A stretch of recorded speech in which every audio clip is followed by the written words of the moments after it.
The Enchanted April. Chapter 13. The uneventful days, only outwardly uneventful, slipped by in floods of sunshine, and the servants, watching the four ladies, came to the conclusion there was very little life in them. To the servants San Salvatore seemed asleep. No one came to tea, nor did the ladies go anywhere to tea. Other tenants in other springs had been far more active. There had been stir and enterprise, the boat had been used, excursions had been made, Beppo's fly was ordered, people from Mazego came over and spent the day, the house rang with voices, even sometimes champagne had been drunk.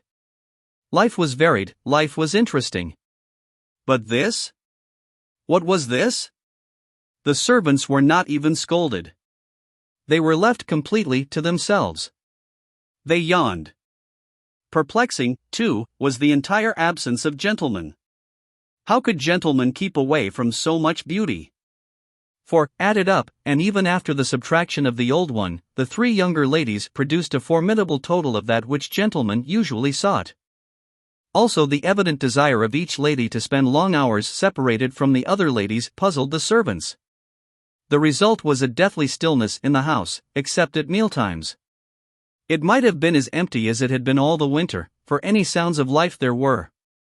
The old lady sat in her room, alone, the dark-eyed lady wandered off alone, loitering, so Domenico told them, who sometimes came across her in the course of his duties, incomprehensibly among the rocks. The very beautiful fair lady lay in her low chair in the top garden, alone. The less, but still beautiful fair lady went up the hills and stayed up them for hours, alone, and every day the sun blazed slowly round the house, and disappeared at evening into the sea, and nothing at all had happened. The servants yawned. Yet the four visitors, while their bodies sat, that was Mrs. Fisher's, or lay, that was Lady Caroline's, or loitered, that was Mrs. Arbuthnot's, or went in solitude up into the hills, that was Mrs. Wilkins's, were anything but torpid really. Their minds were unusually busy. Even at night their minds were busy, and the dreams they had were clear, thin, quick things, entirely different from the heavy dreams of home. There was that in the atmosphere of San Salvatore which produced active-mindedness in all except the natives. They, as before, whatever the beauty around them, whatever the prodigal seasons did, remained immune from thoughts other than those they were accustomed to. All their lives they had seen, year by year, the amazing recurrent spectacle of April in the gardens, and custom had made it invisible to them. They were as blind to it, as unconscious of it, as Domenico's dog asleep in the sun.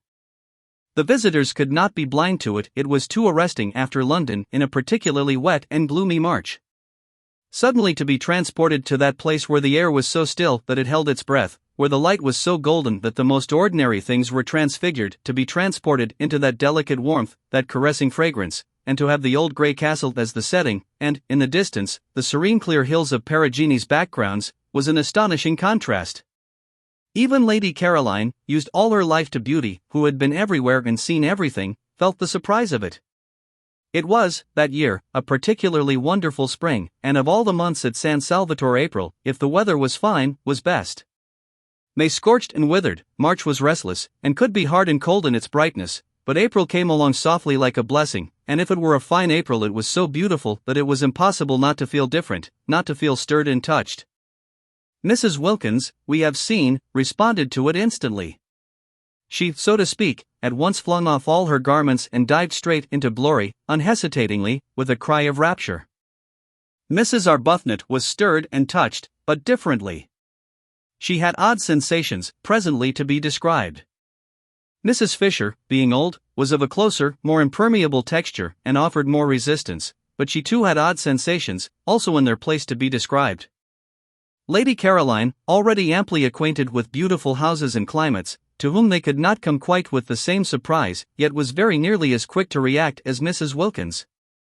The place had an almost instantaneous influence on her as well, and of one part of this influence she was aware. It had made her, beginning on the very first evening, want to think, and acted on her curiously like a conscience. What this conscience seemed to press upon her notice with an insistence that startled her, Lady Caroline hesitated to accept the word, but it would keep on coming into her head, was that she was tawdry. She must think that out. The morning after the first dinner together, she woke up in a condition of regret that she should have been so talkative to Mrs. Wilkins the night before. What had made her be, she wondered. Now, of course, Mrs. Wilkins would want a grab, she would want to be inseparable, and the thought of a grabbing and an inseparableness that should last for weeks made Scrap's spirit swoon within her. No doubt the encouraged Mrs. Wilkins would be lurking in the top garden waiting to waylay her when she went out, and would hail her with morning cheerfulness. How much she hated being hailed with morning cheerfulness, or indeed, hailed at all. She oughtn't to have encouraged Mrs. Wilkins the night before. Fatal to encourage. It was bad enough not to encourage, for just sitting there and saying nothing seemed usually to involve her, but actively to encourage was suicidal. What on earth had made her? Now she would have to waste all the precious time, the precious, lovely time for thinking for getting square with herself, in shaking Mrs. Wilkins off. With great caution and on the tips of her toes, balancing herself carefully lest the pebbles should scrunch, she stole out when she was dressed to her corner, but the garden was empty. No shaking off was necessary. Neither Mrs. Wilkins nor anybody else was to be seen. She had it entirely to herself. Except for Domenico, who presently came and hovered, watering his plants, again especially all the plants that were nearest her, no one came out at all, and when, after a long while of following up thoughts which seemed to escape her just as she had got them, and dropping off exhausted to sleep in the intervals of this chase, she felt hungry and looked at her watch and saw that it was past 3, she realized that nobody had even bothered to call her in to lunch. So that, Scrap could not but remark, if anyone was shaken off it was she herself. Well, but how delightful, and how very new. Now she would really be able to think uninterruptedly. Delicious to be forgotten. Still, she was hungry, and Mrs. Wilkins, after that excessive friendliness the night before, might at least have told her lunch was ready. And she had really been excessively friendly, so nice about Mellish's sleeping arrangements, wanting him to have the spare room and all. She wasn't usually interested in arrangements, in fact she wasn't ever interested in them, so that Scrap considered she might be said almost to have gone out of her way to be agreeable to Mrs. Wilkins. And, in return, Mrs. Wilkins didn't even bother whether or not she had any lunch. Fortunately, though she was hungry, she didn't mind missing a meal. Life was full of meals. They took up an enormous proportion of one's time, and Mrs. Fisher was, she was afraid, one of those persons who had meals linger. Twice now had she dined with Mrs. Fisher, and each time she had been difficult at the end to dislodge, lingering on slowly cracking innumerable nuts and slowly drinking a glass of wine that seemed as if it would never be finished. Probably it would be a good thing to make a habit of missing lunch, and as it was quite easy to have tea brought out to her, and as she breakfasted in her room, only once a day would she have to sit at the dining room table and endure the nuts. Scrap burrowed her head comfortably in the cushions, and with her feet crossed on the low parapet gave herself up to more thought. She said to herself, as she had said at intervals throughout the morning, now I'm going to think. But, never having thought out anything in her life, it was difficult. Extraordinary how one's attention wouldn't stay fixed, extraordinary how one's mind slipped sideways. Settling herself down to a review of her past as a preliminary to the consideration of her future, and hunting in it to begin with for any justification of that distressing word tawdry, the next thing she knew was that she wasn't thinking about this at all, but had somehow switched on to Mr. Wilkins. Well, Mr. Wilkins was quite easy to think about, though not pleasant. She viewed his approach with misgivings. For not only was it a profound and unexpected bore to have a man added to the party, and a man, too, of the kind she was sure Mr. Wilkins must be, but she was afraid, and her fear was the result of a drearily unvarying experience, that he might wish to hang about her. This possibility had evidently not yet occurred to Mrs. Wilkins, and it was not one to which she could very well draw her attention, not, that is, without being too fatuous to live. She tried to hope that Mr. Wilkins would be a wonderful exception to the dreadful rule. If only he were, she would be so much obliged to him that she believed she might really quite like him. But she had misgivings. Suppose he hung about her so that she was driven from her lovely top garden, suppose the light in Mrs. Wilkins's funny, flickering face was blown out. Scrap felt she would particularly dislike this to happen to Mrs. Wilkins's face, yet she had never in her life met any wives, not any at all, who had been able to understand that she didn't in the least want their husbands. Often she had met wives who didn't want their husbands either, but that made them none the less indignant if they thought somebody else did, and none the less sure, when they saw them hanging round Scrap, that she was trying to get them. Trying to get them. The bare thought, the bare recollection of these situations, filled her with a boredom so extreme that it instantly sent her to sleep again. When she woke up she went on with Mr. Wilkins. Now if, thought Scrap, Mr. Wilkins were not an exception and behaved in the usual way, would Mrs. Wilkins understand, or would it just simply spoil her holiday? She seemed quick, but would she be quick about just this? She seemed to understand and see inside one, but would she understand and see inside one when it came to Mr. Wilkins? The experienced Scrap was full of doubts. She shifted her feet on the parapet, she jerked a cushion straight. Perhaps she had better try and explain to Mrs. Wilkins, during the days still remaining before the arrival, explain in a general way, rather vague and talking at large, her attitude towards such things. She might also expound to her peculiar dislike of people's husbands, and her profound craving to be, at least for this 1 month, let alone. But Scrap had her doubts about this too. Such talk meant a certain familiarity, meant embarking on a friendship with Mrs. Wilkins, and if, after having embarked on it and faced the peril it contained of too much Mrs. Wilkins, Mr. Wilkins should turn out to be artful, and people did get very artful when they were set on anything and manage after all to slip through into the top garden, Mrs. Wilkins might easily believe she had been taken in, and that she, Scrap, was deceitful. Deceitful. And about Mr. Wilkins. Wives were really pathetic. At 4:30 she heard sounds of saucers on the other side of the daphne bushes. Was tea being sent out to her?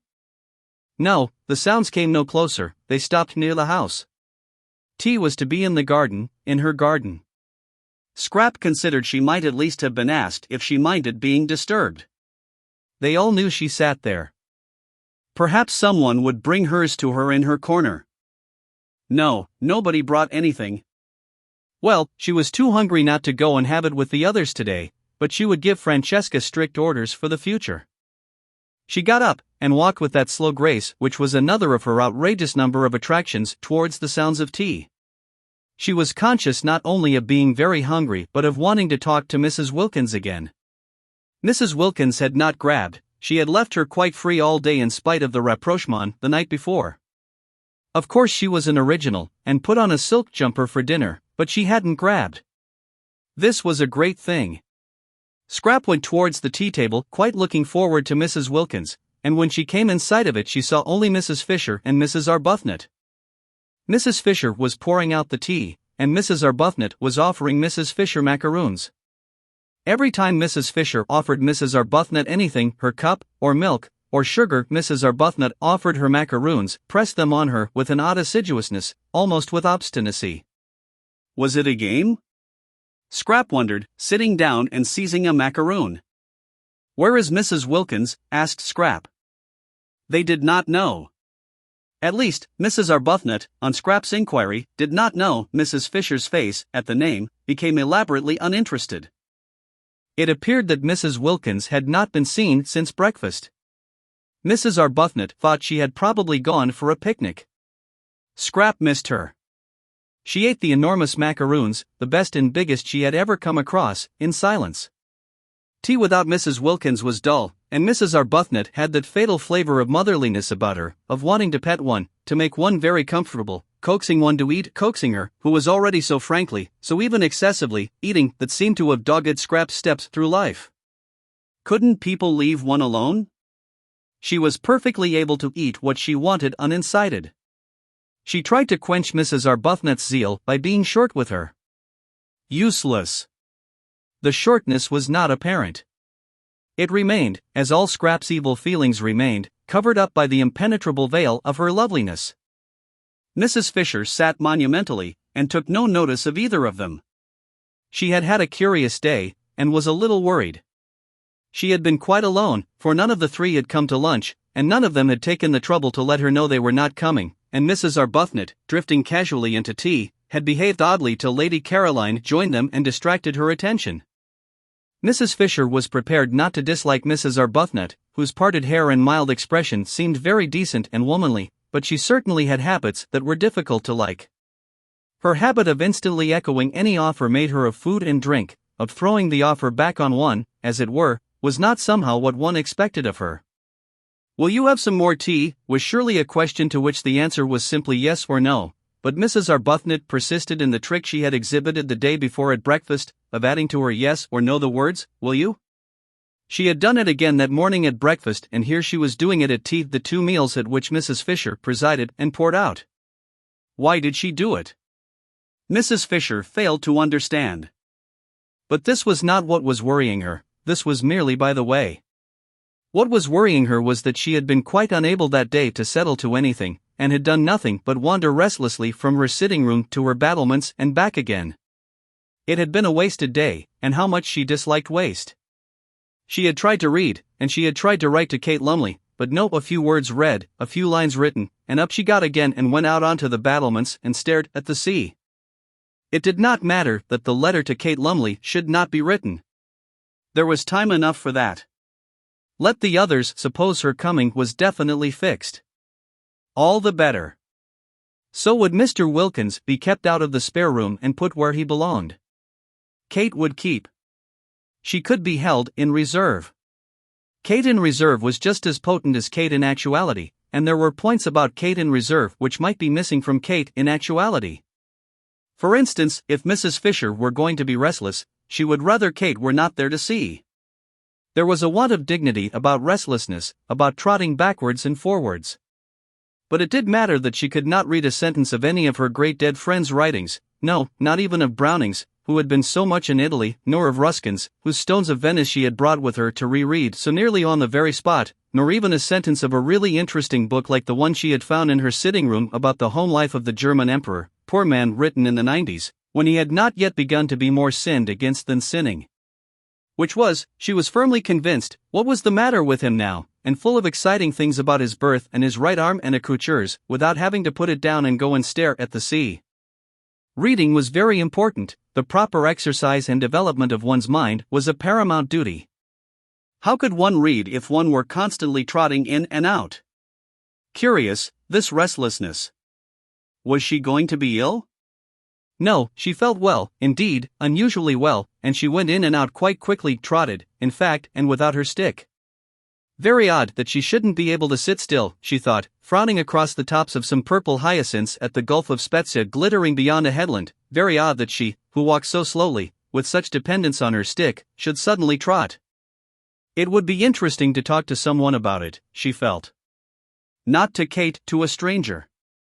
Kate would only look at her and suggest a cup of tea.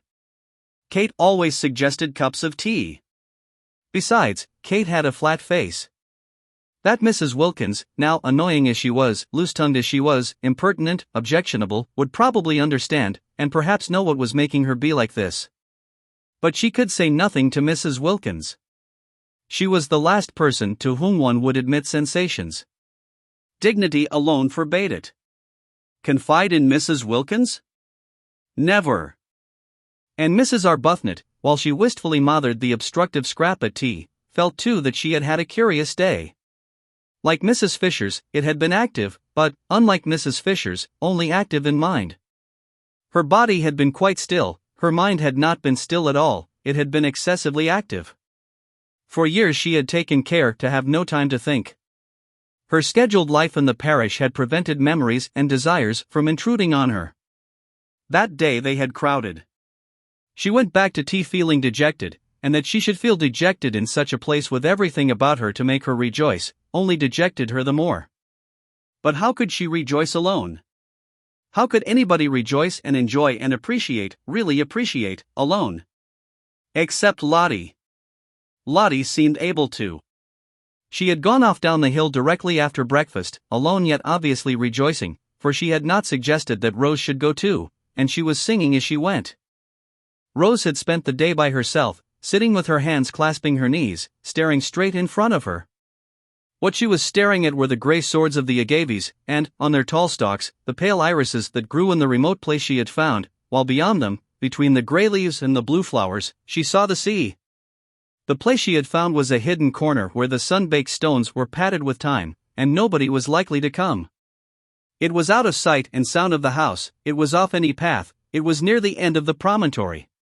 She sat so quiet that presently lizards darted over her feet, and some tiny birds like finches, frightened away at first, came back again and flitted among the bushes round her just as if she hadn't been there. How beautiful it was! And what was the good of it with no one there, no one who loved being with one, who belonged to one, to whom one could say, "Look." And wouldn't one say, "Look, dearest"? Yes, one would say dearest, and the sweet word, just to say it to somebody who loved one, would make one happy. She sat quite still, staring straight in front of her. Strange that in this place she did not want to pray. She who had prayed so constantly at home didn't seem able to do it here at all. The first morning she had merely thrown up a brief thank you to heaven on getting out of bed, and had gone straight to the window to see what everything looked like, thrown up the thank you as carelessly as a ball, and thought no more about it. That morning, remembering this and ashamed, she had knelt down with determination, but perhaps determination was bad for prayers, for she had been unable to think of a thing to say. And as for her bedtime prayers, on neither of the nights had she said a single one. She had forgotten them. She had been so much absorbed in other thoughts that she had forgotten them, and, once in bed, she was asleep and whirling along among bright, thin swift dreams before she had so much time as to stretch herself out. What had come over her? Why had she let go the anchor of prayer? And she had difficulty, too, in remembering her poor, in remembering even that there were such things as poor. Holidays, of course, were good, and were recognized by everybody as good, but ought they so completely to blot out, to make such havoc of, the realities? Perhaps it was healthy to forget her poor, with all the greater gusto would she go back to them. But it couldn't be healthy to forget her prayers, and still less could it be healthy not to mind. Rose did not mind. She knew she did not mind. And, even worse, she knew she did not mind not minding. In this place she was indifferent to both the things that had filled her life and made it seem as if it were happy for years. Well, if only she could rejoice in her wonderful new surroundings, have that much at least to set against the indifference, the letting go, but she could not. She had no work, she did not pray, she was left empty. Lottie had spoilt her day that day, as she had spoilt her day the day before. Lottie, with her invitation to her husband, with her suggestion that she too should invite hers. Having flung Frederick into her mind again the day before, Lottie had left her. For the whole afternoon she had left her alone with her thoughts. Since then they had been all of Frederick. Where at Hampstead he came to her only in her dreams, here he left her dreams free and was with her during the day instead. And again that morning, as she was struggling not to think of him, Lottie had asked her, just before disappearing singing down the path, if she had written yet and invited him, and again he was flung into her mind and she wasn't able to get him out. How could she invite him? It had gone on so long, their estrangement, such years, she would hardly know what words to use, and besides, he would not come. Why should he come? He didn't care about being with her. What could they talk about? Between them was the barrier of his work and her religion. She could not, how could she, believing as she did in purity, in responsibility for the effect of one's actions on others, bear his work, bear living by it, and he, she knew, had at first resented and then been merely bored by her religion. He had let her slip away, he had given her up, he no longer minded, he accepted her religion indifferently, as a settled fact. Both it and she, Rose's mind, becoming more luminous in the clear light of April at San Salvatore, suddenly saw the truth bored him. Naturally, when she saw this, when that morning it flashed upon her for the first time, she did not like it. She liked it so little that, for a space, the whole beauty of Italy was blotted out. What was to be done about it? She could not give up believing in good and not liking evil, and it must be evil to live entirely on the proceeds of adulteries, however dead and distinguished they were. Besides, if she did, if she sacrificed her whole past, her bringing up, her work for the last 10 years, would she bore him less? Rose felt right down at her very roots that if you have once thoroughly bored somebody it is next to impossible to unbore him. Once a bore always a bore, certainly, she thought, to the person originally bored. Then, thought she, looking out to sea through eyes grown misty, better cling to her religion. It was better, she hardly noticed the reprehensibleness of her thought, than nothing. But oh, she wanted to cling to something tangible, to love something living, something that one could hold against one's heart, that one could see and touch and do things for. If her poor baby hadn't died, babies didn't get bored with one, it took them a long while to grow up and find one out. And perhaps one's baby never did find one out, perhaps one would always be to it, however old and bearded it grew, somebody special, somebody different from everyone else, and if for no other reason, precious in that one could never be repeated. Sitting with dim eyes looking out to sea, she felt an extraordinary yearning to hold something of her very own tight to her bosom. Rose was slender, and as reserved in figure as in character, yet she felt a queer sensation of, how could she describe it, bosom. There was something about San Salvatore that made her feel all bosom. She wanted to gather to her bosom, to comfort and protect, soothing the dear head that should lie on it with softest strokings and murmurs of love. Frederick's child, come to her, pillowed on her, because they were unhappy, because they had been hurt. They would need her then, if they had been hurt, they would let themselves be loved then, if they were unhappy. Well, the child was gone, would never come now, but perhaps Frederick, someday, when he was old and tired. Such were Mrs. Arbuthnot's reflections and emotions that first day at San Salvatore by herself. She went back to tea dejected as she had not been for years. San Salvatore had taken her carefully built-up semblance of happiness away from her, and given her nothing in exchange. Yes, it had given her yearnings in exchange, this ache and longing, this queer feeling of bosom, but that was worse than nothing. And she who had learned balance, who never at home was irritated but always able to be kind, could not, even in her dejection, that afternoon endure Mrs. Fisher's assumption of the position as hostess at tea. One would have supposed that such a little thing would not have touched her, but it did. Was her nature changing? Was she to be not only thrown back on long-stifled yearnings after Frederick, but also turned into somebody who wanted to fight over little things? After tea, when both Mrs. Fisher and Lady Caroline had disappeared again, it was quite evident that nobody wanted her. She was more dejected than ever, overwhelmed by the discrepancy between the splendor outside her, the warm, teeming beauty and self-sufficiency of nature, and the blank emptiness of her heart.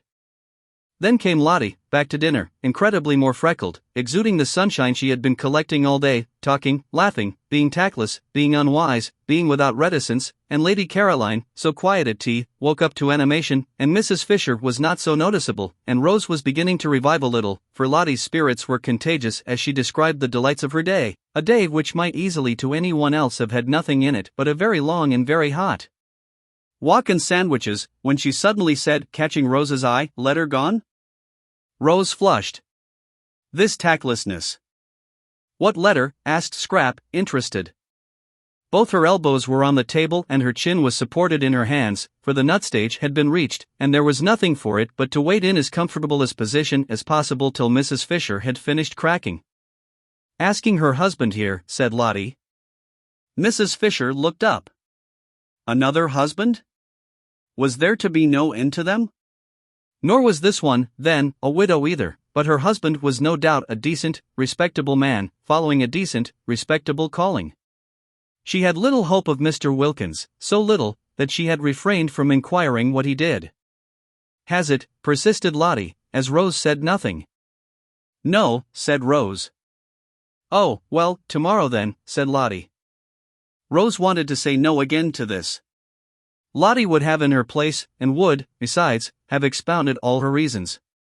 But she could not turn herself inside out like that and invite any and everybody to come and look. How was it that Lottie, who saw so many things, didn't see stuck on her heart, and see and keep quiet about it, the sore place that was Frederick? "Who is your husband?" asked Mrs. Fisher, carefully adjusting another nut between the crackers. "Who should he be?" said Rose quickly, roused at once by Mrs. Fisher to irritation, "except Mr. Arbuthnot? I mean, of course, what is Mr. Arbuthnot?" And Rose, gone painfully red at this, said after a tiny pause, "My husband." Naturally, Mrs. Fisher was incensed. She couldn't have believed it of this one, with her decent hair and gentle voice, that she too should be impertinent.